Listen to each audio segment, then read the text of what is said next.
les amis, je suis Carla Isaac, aujourd'hui accompagnée de Boaz Zakao et Caroline Zakao.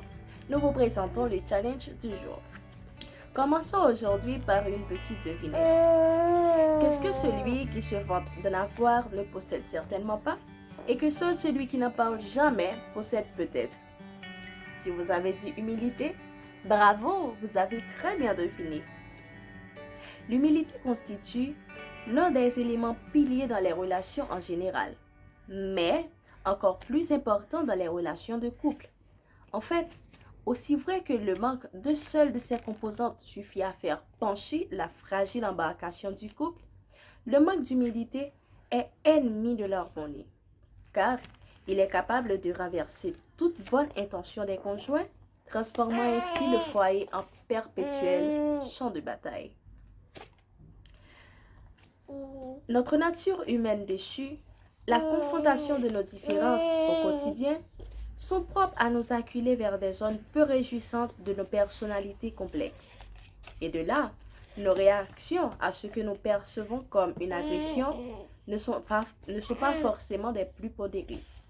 Nous nous énervons, nous crions, nous menaçons, parfois à tort, parfois à raison. Scénario classique, n'est-ce pas? Notre besoin de nous préserver nous pousse tellement souvent à nous démarquer de l'autre que nous le blessons sans même forcément nous en rendre compte, par maladresse, vanité ou orgueil.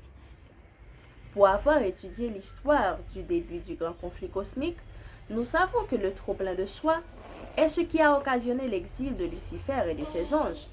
À ce propos, saint Augustin disait: c'est l'orgueil qui a changé des anges en démons, c'est l'humilité qui fait des hommes des anges. Écoutons donc ceci. Être humble n'est pas se dévaloriser, c'est être pleinement conscient de ses faiblesses, de ses défauts, de sa petitesse. L'humilité n'est pas non plus la négation de soi. C'est la capacité à une grande qualité de présence dans une attitude respectueuse où l'on n'a pas besoin de prouver qu'on existe. Ce n'est pas chose facile de s'avouer ses défauts. Il faut commencer par accepter ce qu'on est réellement pour espérer devenir celui qu'on ambitionne d'être.